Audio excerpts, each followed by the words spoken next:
Julio, después de cerca de 30 años de residencia en Francia, ¿de qué manera guardas contacto con América Latina? ¿Cómo explicar y medir tu influencia sobre el joven público latinoamericano?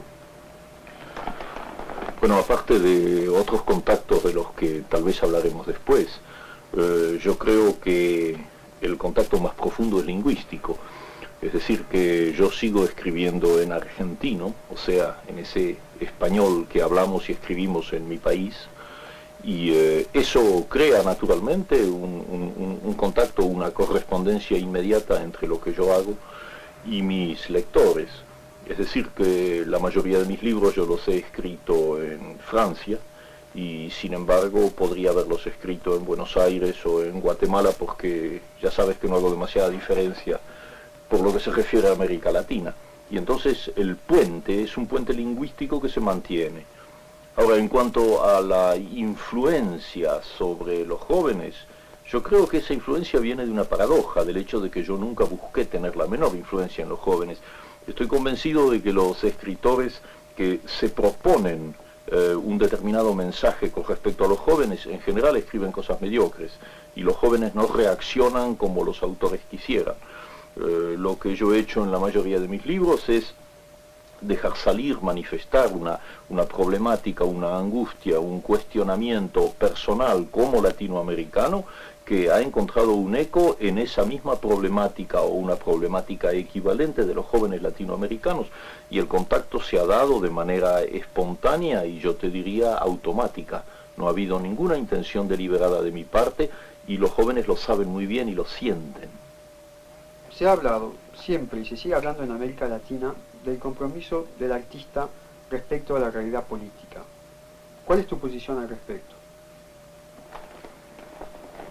Se ha hablado tanto de esta cuestión del compromiso del escritor que me haces acordar ahora a un humorista latinoamericano que dijo que los escritores, en vez de comprometerse tanto, harían mejor en casarse. Yo desde ese punto de vista estoy casado, y entiendo que la noción de compromiso es una noción muy seria, pero que se ha prestado y se presta a muchos malentendidos. Yo me limito a dar mi punto de vista, que consiste en sostener muy sencillamente y muy claramente que el compromiso central, capital de un escritor es ser un escritor dando el máximo de sus posibilidades, haciendo todo lo que pueda hacer como escritor, porque esa es su manera natural y su máxima posibilidad de transmitir elementos que, en definitiva, son elementos revolucionarios en la medida en que actúan sobre su pueblo, llegan como levadura a su pueblo y ayudan a cuestionar, a crear problemas, a resolverlos muchas veces, y en todo caso a compartir puntos de vista que no siempre son bien analizados y bien criticados y bien conocidos. En ese sentido, entonces, insisto en que el compromiso central de un escritor es ser un escritor sin la menor concesión, porque esa palabrita compromiso tiene el inconveniente de que en muchos planos y en muchos sectores se tiende a imaginarlo como la obligación del escritor de bajar la puntería y escribir para la inmensa mayoría, para la mayoría de la gente, lo cual me parece perfectamente bien y perfectamente natural en el caso de muchos escritores, pero sucede que hay otros que están en un plano más experimental, en un plano de búsquedas más complicadas, y la peor traición a su propio pueblo y al destino de América Latina sería dejar caer eso buscando una simplificación que en definitiva no le va a servir a nadie.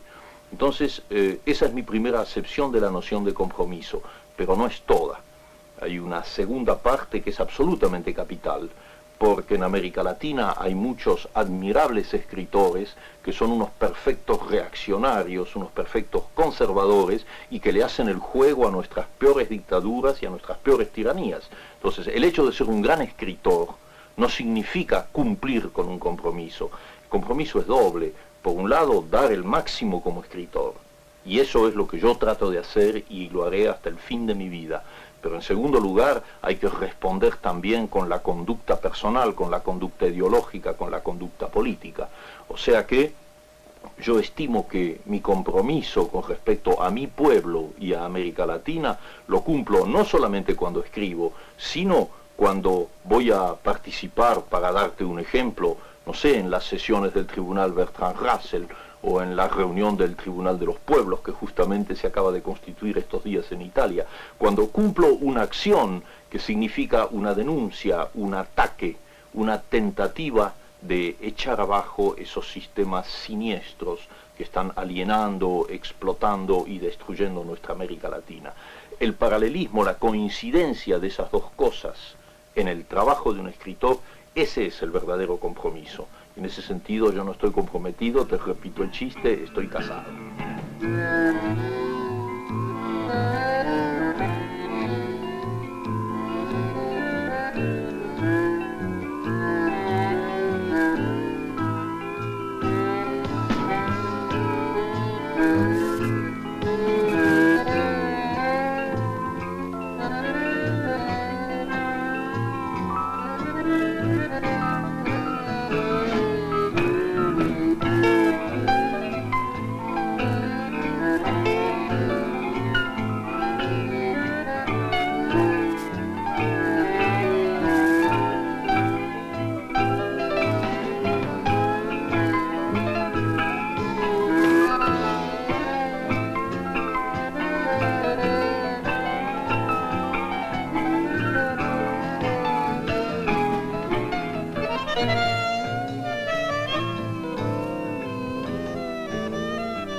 Julio, tú eres para muchos un modelo del intelectual latinoamericano que ha logrado un importante número de objetivos, un gran público de lectores, traducciones en muchísimos idiomas, invitaciones a congresos y conferencias, y también tener una opinión que cuenta en el ámbito cultural internacional. Casi podríamos decir una especie de embajador. En tu pregunta hay dos palabras que no me gustan, embajador y objetivos. Bueno, yo no creo tener ninguna vocación ni capacidad para ser embajador de nada, salvo en sentido muy figurado. Y en cuanto a los objetivos de un escritor, yo he dicho muchas veces y lo creo fundamentalmente, que no soy un escritor profesional, es decir, que nunca he tenido objetivos de escritor. Los libros me han llegado porque en determinados momentos sentía la necesidad de escribirlos y se han ido acumulando. Pero, dicho eso, es evidente que en la actualidad soy, como tú lo dices, un escritor muy leído, tanto en América Latina como en Europa. Y entonces ahí sí hay un objetivo que yo puedo cumplir, que ya no tiene nada que ver con la literatura misma, porque en ese plano yo sigo considerándome un aficionado que escribe cuando le da la gana. Pero sí hay un objetivo que yo puedo cumplir y que forma parte de mi compromiso como latinoamericano con la causa de nuestros pueblos. Sería culpable, me sentiría profundamente culpable, si teniendo la posibilidad de hacer llegar con una facilidad que otros no tienen, todo tipo de mensajes, todo tipo de ideas e incluso todo tipo de acciones, yo no lo hiciera. Eso, si yo me refugiara en una torre de marfil, si me limitara a ser un escritor por mi placer de ser escritor, entonces no cumpliría con mi deber, no cumpliría con eso que hemos calificado de compromiso. En ese plano, entonces, sin ningún objetivo literario y sin ninguna embajada, es cierto que puedo utilizar y utilizo el hecho, por ejemplo, de que mis libros hayan sido traducidos en tantos idiomas, porque cada una de esas traducciones es una frontera que se abre hacia una cultura diferente.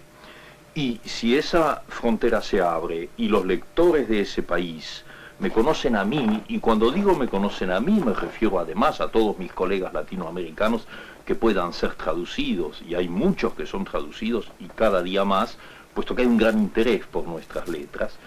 Eso sí es un trabajo útil, porque inmediatamente hay todo un pueblo, toda una cultura que por la puerta de nuestros libros entra en nuestra problemática, entra en nuestras angustias, en nuestros deseos, en eso que llamábamos la búsqueda de identidad, y entonces son pueblos a los cuales se les puede hablar, y ahí entra el Julio Cortázar que va al Tribunal Russell, o que va a un congreso en Polonia, o que va a un congreso en Italia, porque estoy hablando ahí con gente que ya nos conoce, no digo ya que me conoce, que nos conoce como latinoamericanos. Entonces el contacto es fácil, y de ahí salen entonces grupos decididos a luchar también contra las dictaduras latinoamericanas, que pueden proporcionar apoyos de todo tipo, ideológico, incluso apoyos de tipo práctico. Vos ves que en ese sentido, bueno, sí, los objetivos trato de cumplirlos, y me siento muy contento como, por ejemplo, como en el caso de Polonia, ya que lo citaba. En Polonia hay una editorial en Cracovia que ha editado ya 100 libros de autores latinoamericanos. Es un caso realmente extraordinario, porque hay muchos países del occidente que se jactan de sus industrias editoriales y que no tienen ni un solo editor que haya editado 100 libros de nosotros. Pues en Cracovia lo han hecho, y entonces todo el pueblo polaco está leyéndonos a los latinoamericanos con un enorme interés. Eso significa alianzas, alianzas ideológicas, alianzas en el plano de la libertad, alianzas en lo que estamos necesitando en esta hora tan dura para América Latina, donde predominan las dictaduras, donde el exilio es lo que tratábamos de decir hace un minuto. Bueno, entonces te acepto lo de embajador y lo de objetivos, pero así, solamente en un plano figurativo.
Mucha gente que considera que un escritor debe vivir en su país y escribir también en su país, te han criticado por tu exilio. ¿Cuál es tu posición al respecto y de qué manera ello influye sobre tu identidad latinoamericana? Mira, yo pienso que después de lo que te acabo de decir, de alguna manera la respuesta ya está dada, porque quienes me conocen verdaderamente saben muy bien que esa crítica no tiene mayor sentido. Es decir, que el hecho de haber vivido tanto tiempo físicamente lejos de América Latina no me ha impedido y no me impide continuar mi trabajo de escritor latinoamericano como si lo hiciera allá. Y en cuanto a las otras cosas que yo podría hacer allá, creo también haberte dado una idea hace un segundo, de que muchas de ellas se pueden hacer eficazmente también lejos y en una medida que tal vez puede en algunos casos ser igualmente útil que si uno estuviera en su propio país. Por lo tanto, ese tipo de crítica nunca me ha molestado. Yo me he sentido igualmente eficaz o ineficaz, según los casos, estando en América Latina o no estando en América Latina. Lo que cuenta en definitiva es que mi trabajo de escritor siga siendo fiel a la realidad latinoamericana, y en ese caso son los lectores quienes deben decidir, y en general los lectores no me critican desde ese punto de vista. Pero eso nos lleva ahora a la segunda parte de tu pregunta, al problema de cómo asumo yo una identidad latinoamericana. Ese sí es un problema complejo, porque es la noción de identidad que entra en juego. Nosotros en América Latina no tenemos una identidad definida. Hay una identidad profunda, lingüística, telúrica si quieres, una comunidad de sentimientos y de ideales, pero no hemos alcanzado todavía nuestra verdadera identidad de pueblos. En la medida en que sigamos siendo manipulados y colonizados y explotados, por un lado por el imperialismo norteamericano, por otro lado por las dictaduras que en este mismo momento están haciendo lo que tú sabes muy bien en América Latina, nuestra identidad es una identidad un tanto ideal, es un deseo de identidad, pero que no está plenamente logrado. Cada movimiento revolucionario, cada tentativa de liberación, pienso en este mismo instante lo que está sucediendo en Nicaragua, eso es un impulso hacia la identidad. Yo soy profundamente optimista en ese plano y sé que vamos a conseguirla, en el plano individual y en el plano colectivo, en el plano de los pueblos. De manera que yo considero que la identidad es una palabra de lucha, es una consigna, no es una cosa que hayamos conseguido, todavía no la tenemos esa identidad.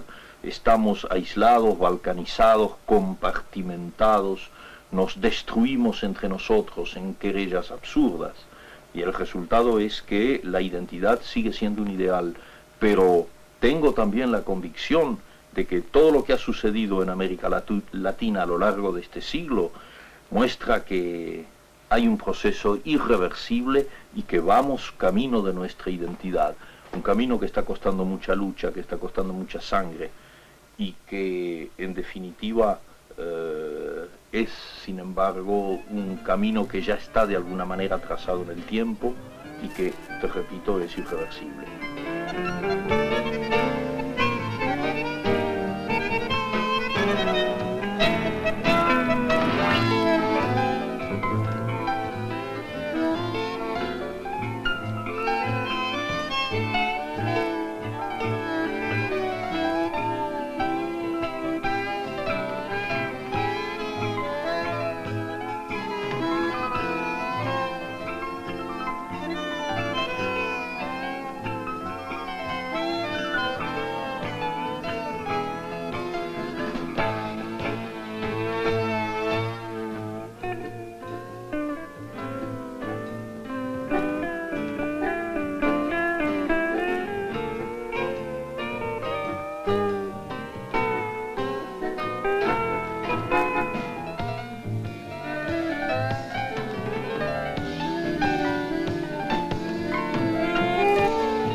El mito de Francia, y en particular el de París, ha sido siempre importante en el espíritu de muchos intelectuales latinoamericanos, al igual que el clásico viaje a Europa.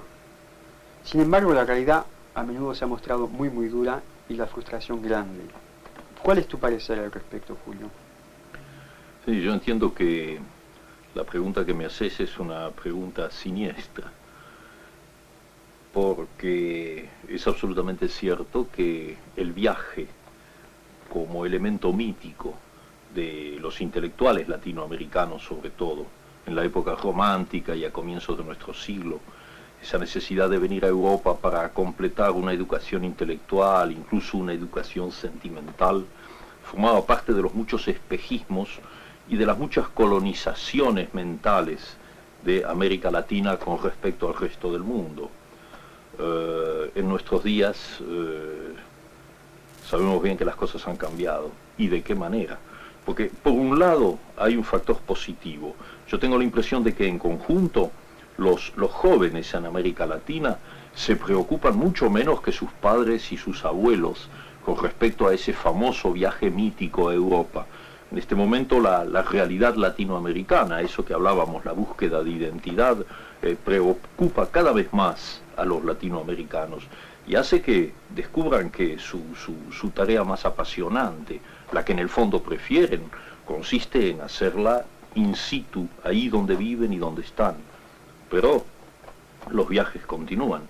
Los viajes no solamente continúan a Europa, sino que se han multiplicado de una manera trágica. Ahora ya no se llaman viajes, ahora se llama directamente exilio. Sin quererlo deliberadamente, caemos en ese tema del cual yo creo que hay mucho que decir. Yo por lo menos tengo mucho que decir porque me encuentro como uno de los polos hacia los cuales afluye ese exilio procedente sobre todo de los países del Cono Sur y que en los últimos años se ha volcado en Europa en proporciones alucinantes. Cuando yo voy a España y me paseo por Madrid o Barcelona y empiezo a darme cuenta de la cantidad de uruguayos, de la cantidad de chilenos, de la cantidad de argentinos que están allí, están viviendo allí en condiciones en la mayoría de los casos malas, muchas veces peligrosas, y en todo caso dentro de esa angustia que produce siempre el exilio, pienso con alguna ironía en la diferencia entre los antiguos viajes a Europa, que eran los agradables viajes de placer, y este viaje que supone una diáspora, que supone una ruptura brutal hacia destinos que en la mayoría de los casos son negativos.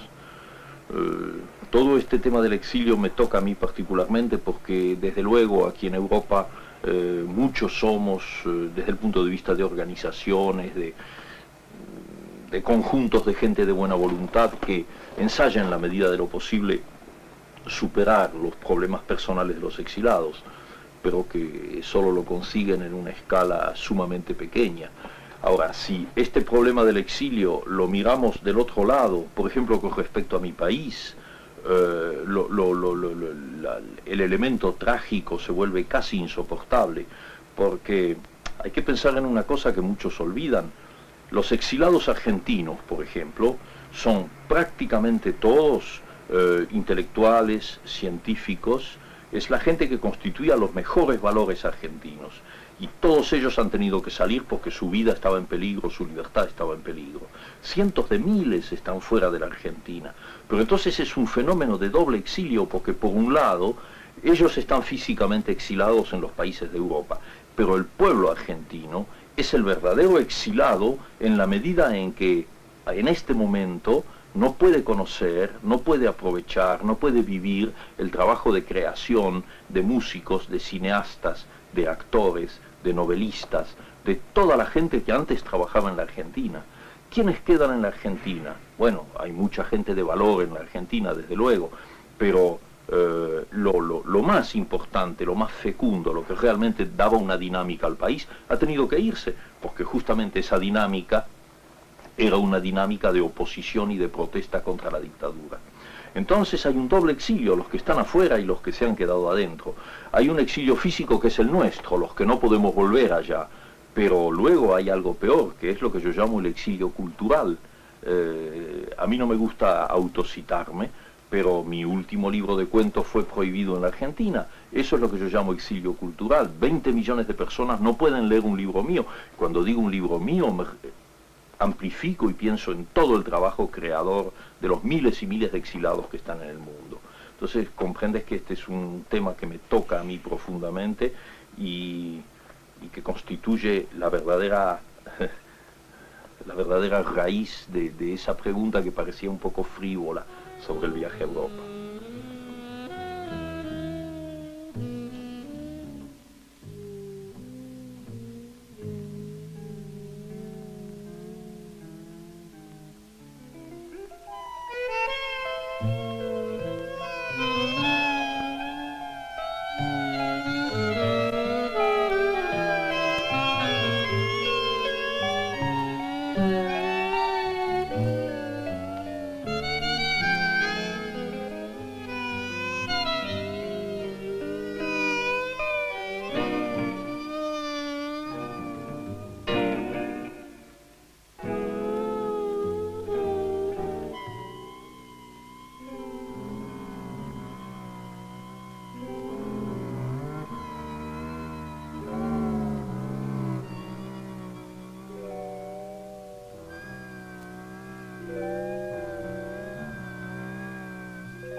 Julio, ¿qué relación tienes tú con la escritura? ¿De qué manera trabajas materialmente?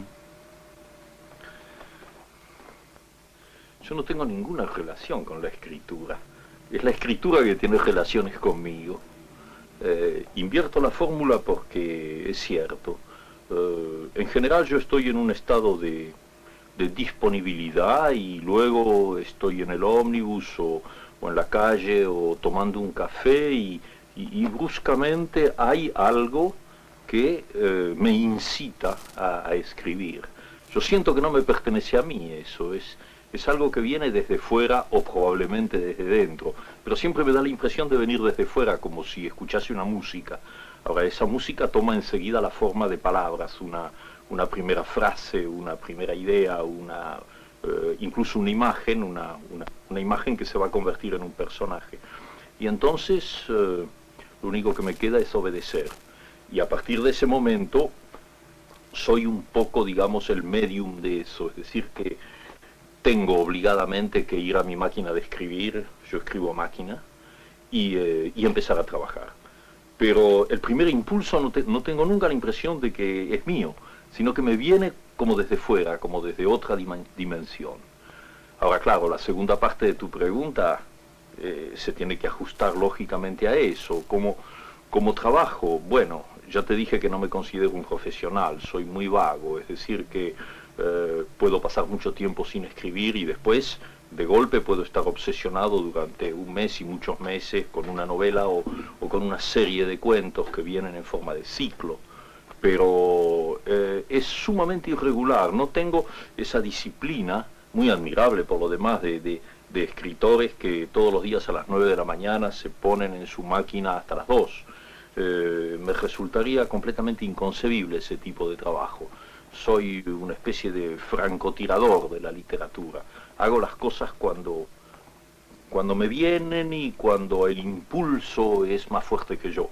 Pero no lo hago nunca de una manera profesional. Y claro, entonces es un placer. Por eso creo que siempre he insistido mucho en los aspectos lúdicos de la literatura. Para mí no es esa especie de drama del que hablan muchos escritores, y supongo que honestamente, para quienes escribir es una tortura, un sufrimiento, no.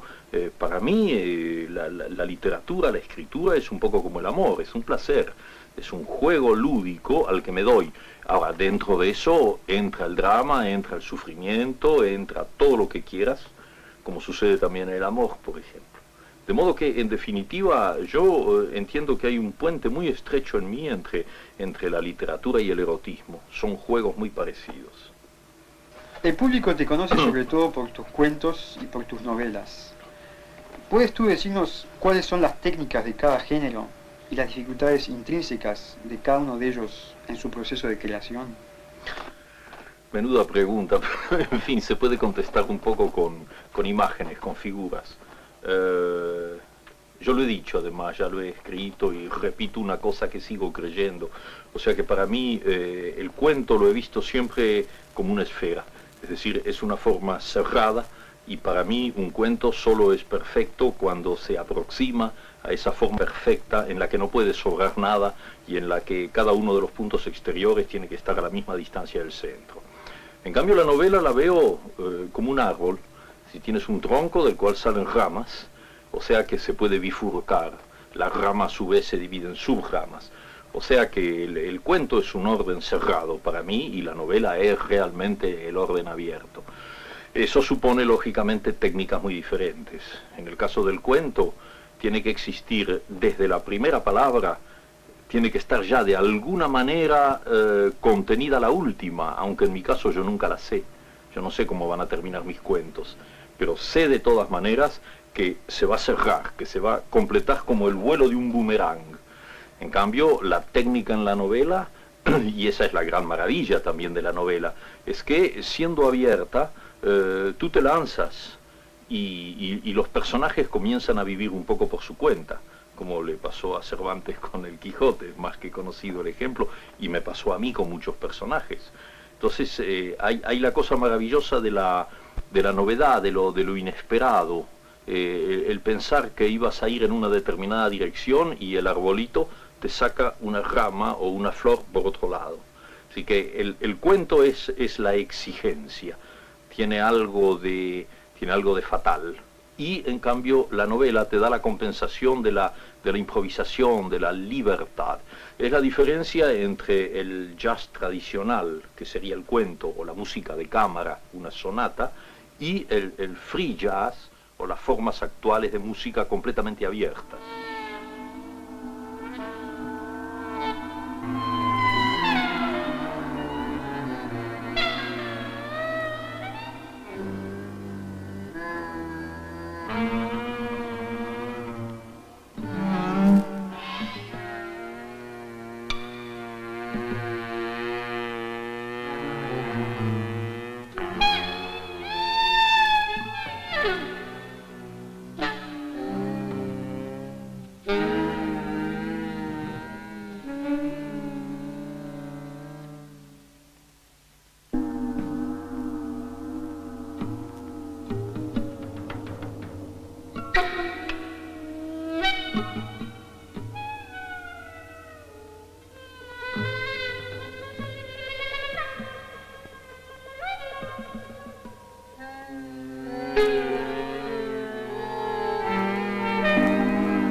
El surgimiento de grandes escritores en la década del 60 en América Latina ¿no provocó quizás un cierto bloqueo para los escritores más jóvenes?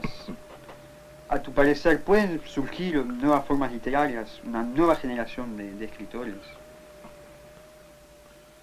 Es una pregunta bastante significativa la que me haces, porque toca un punto bastante delicado. Yo creo que cuando un hombre es un verdadero escritor, vocacionalmente un escritor, la existencia de otros escritores que él pueda considerar más grandes que él no puede de ninguna manera constituir un bloqueo. Muy al contrario, un hombre que tiene algo que decir, que es verdaderamente un escritor, se queda perfectamente indiferente ante el hecho de que haya otros escritores que lo rodean. Cada vez que alguien, joven o no joven, me ha dicho eso, me ha dicho que se sentía bloqueado por la presencia de los famosos autores del boom, yo he pensado interiormente que ese hombre no era un escritor auténtico y que haría mucho mejor en dedicar su vida a otras actividades y no a la literatura. De manera entonces que no pienso en absoluto que la existencia de escritores muy destacados en América Latina pueda constituir un freno o un bloqueo para los otros. Tan es así, y me alegro de poder decirlo, que en este momento, después del tan alabado boom, en este momento hay una promoción, hay una generación de escritores latinoamericanos en todos los países que están demostrando sus calidades en el plano de la poesía, de la novela, del teatro, del cuento, y lo están demostrando muy bien. Son, desde luego, menos conocidos que los grandes autores del boom, incluso por razones editoriales, porque todo eso entra en un mecanismo de tipo comercial y de editorial. Pero lo que yo he leído y leo de ellos, puesto que todos ellos me envían sus libros, me prueba que es simplemente una cuestión de tiempo y que ellos son la nueva generación que va a reemplazar a los Asturias y a los García Márquez en un nivel que puede ser igual o superior. Eso ya no tiene demasiada importancia. De manera que la noción de bloqueo a mí me parece siempre una especie de excusa, una especie de coartada para justificar o bien un resentimiento o bien una incapacidad.